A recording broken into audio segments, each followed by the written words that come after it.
well. Good evening, good morning, good afternoon, wherever you are in this bright world. It's Robert Lawrence Friedman. He's the other one with no hair, and this is me, David Belfer, with lots of hair. It's the 25th of January here in Australia. I'm not sure what day it is over in New York. What day is it there? It is Sunday. It is Sunday, so it's still the 24th over there. So in saying that we're on the same time zone, but on a different time zone is always fun. I always find it quite bizarre, but we're on the same time as it is for me here. It is stinking hot. That's a great way of saying it. It's really hot. In Fahrenheit, it's 100 plus. What's the temperature there in New York? It's 29 degrees here. It's freezing cold here. So it's the paradox of our lives, Robert. You know, that's a fun thing. It's a fun thing. It is true. What's been happening in New York in the last week? Anything interesting occurring? I mean, yeah, they're starting to distribute the vaccines, and but they don't have enough. We have a lot of people here, and people want to get vaccinated. I think there's a lot of fear around, and but there's excitement also. There's hope as well, which wasn't on the horizon until recently, until these vaccines came about. So, it's cold here. So people are, what I noticed this morning, I went driving with my wife to get some breakfast at a bakery. Bagels? No, it was not bagels. Actually, it was a French pastry shop. And so we got some French pastry.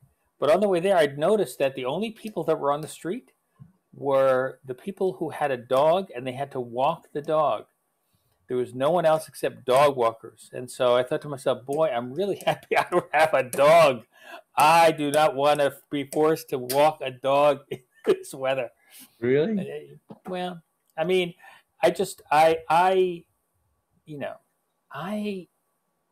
my ideal weather is not your weather. And it's not my weather. My ideal weather is 70 degrees. It's Aruba. It's low humidity, 70, 75. That's really nice. Perfect. So, it's perfect. I'm telling you, it's perfect. So anyway, so so I have two cats, and I do not have dogs because cats can walk themselves. I would say that I've always wanted to get a dog. I have not ever had a dog. I believe I would feel wonderful about having a dog. In fact, maybe after I had a dog, I'd want to walk it because I loved it so much, and I would deal with the cold because of my love for this dog. Well, let me tell you from experience, you have two cats and I have two dogs. You will do that. That is exactly what will happen when you have your two dogs. And I highly recommend looking into getting them because you know what?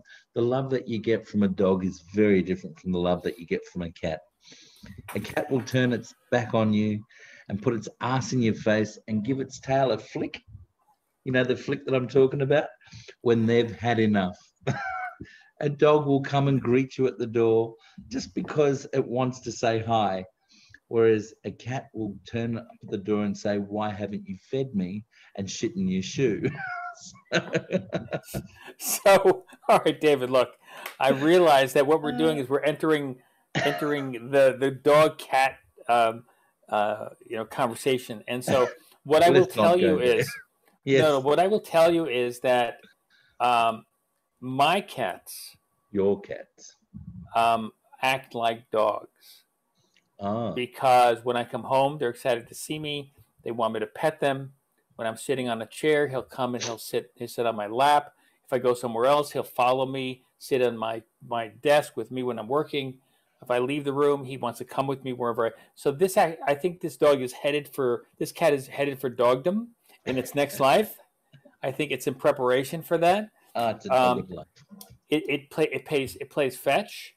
I mean, truly, I will throw something out. He will catch it and he'll give it back to me. So, I stand corrected. And I do not have to walk it.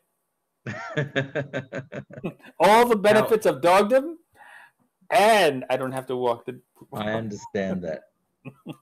I understand that. Now, talking about the cold and the fact that the only people being out walking are those that have the the security blanket of having a dog that's going to get them out exercising on a daily basis.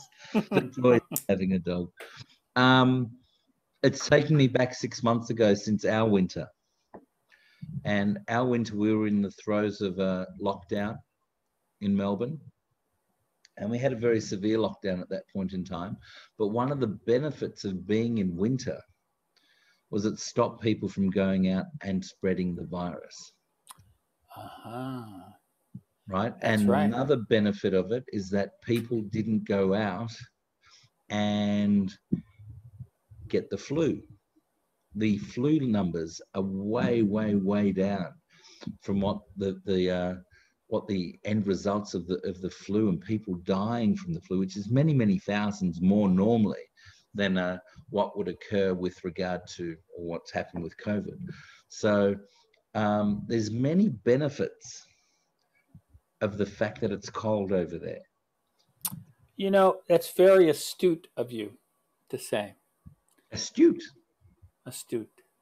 Because I agree with that. And I did think to myself that, I wondered if having a mask on would enable us to have less flu because there's less, spit and talking, whatever else. And I think it's true. I mean, our numbers are down. In addition, I will say this. During the cold weather, the mask is like a scarf that fits around your ears. I actually really love having the mask on when I'm walking in the street because the cold, it hits my eyes and then it just stops at my nose. It stops at my face. It's like having a warm sweater on my nose and my mouth. And really, I love having this sweater on my nose and my mouth. It just makes me very, very, very happy. Maybe you could actually start knitting them and selling them. You could actually start marketing the new mask as a new sweater for your face. They have masks that are made from the same material as sweaters. That is already been done. So, you could do cable knit. You could do pearl one stitch. That sounds like fun. So we're having a little bit of fun today. It sounds as though we've discussed many different things. However, Robert, something else occurred last week over there, which was something about a changing of the guard. Happy? Unhappy? People happy? What's the general consensus in New York? Yeah, I mean, people are ecstatic in New York. I mean, we... again, I don't want to get political, but people are feeling a great sense of hope now, and I think that's overall true in at least half the country are feeling great, joy in that, and but I am, and everyone around me is, and yeah, I just, it's just nice to hear someone talking about things that are positive and hopeful and unifying. And yeah, it felt like I was in a bad dream for 4 years, actually. Wow. Okay. There's a song that was by a woman by the name of Lisa Stansfield 100 years ago. I was very young. I think I was 21 when that came out, that song. So it's like at least 30 years ago, called The Only Way Is Up, Baby, for you and me now. Do you know that song? Is that Australian? No, she was actually a pom. Do you know what a pom is? A pom. I know what a plum is. Not a plum, a pom. And I know what a pomme de terre is in French, which is a potato. Yeah, but it's not one of them. It's an English person. It's called a pommy. Where's the French fries? Pomme de terre, I think, is French fries, actually. There you go. But it's not that. A pom is a I don't know. It's not a bad term. It's not a bad term at all. It's just a nickname for the English folk, because when their original army uniforms used to have a pom-pom, I believe, on their hat. So they called them pommies. I just made that up, but it sounds right. You could have said anything because I've never heard of this. So if you made it up, I would have been really. I know I've heard it somewhere before, but it makes sense, doesn't it? I wouldn't say that, but I mean, I'm okay with it not actually. So we're having a public holiday in Australia, actually tomorrow, not today. Today's Monday, but on Tuesday, it's the 26th of January. And this is a day that has much controversy around it. They've called it over the decades Australia Day. Wow. And what's the significance of it? The significance of it is it's the day supposedly when Captain Cook came and placed his flag on Australian soil, and the world changed on that day for everyone Australian. So not politicizing it. However, what it does is that there's many different people saying that it should be called Invasion Day. It should be called other days, and they shouldn't actually have it to celebrate this day. They should have it on a different day to, just because it's sort of like today where people get together and have barbecues and have a day off and celebrate. However, the reasons or the meanings behind it are varied for different folk. And somebody's put the suggestion together we should have it on May 8 rather than on the 26th of January. Why do you think they should have it on May 8? Because they're hungry? No. Say the word May 8 together. May 8? Mate. No, mate. Oh, mate. Mate. Some people want to move it to that day. I don't get it. I don't get that. But it's funny, isn't it? So there's lots of things happening out there. People wear lots of Australian flags and they're celebrating Australia. But Australia being the melting pot that it is, like New York is a melting pot as well, isn't it? It is. It is. So what do you feel about the holiday?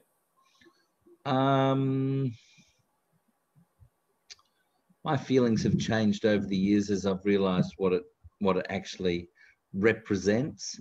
I'm not adverse to it being called Australia Day because I know that, as I mentioned, Australia is that melting pot. I don't like to celebrate the concept that the Indigenous folk of our lands were taken advantage of, let's say, a bit like the Indigenous folk of the USA. You've got that wonderful, interesting holiday called Thanksgiving, which is absolutely bizarre in my head. It doesn't quite make sense either. So that's a similar sort of a concept. Let's let the pilgrims come along and put something on our table for you and see what it does.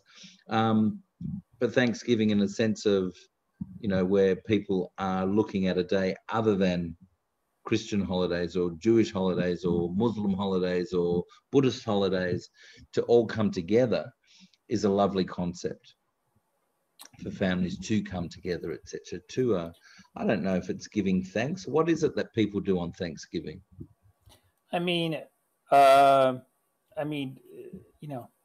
meat eaters eat turkey. That's it. And they get together with family, not this year. And eat turkey. And eat turkey.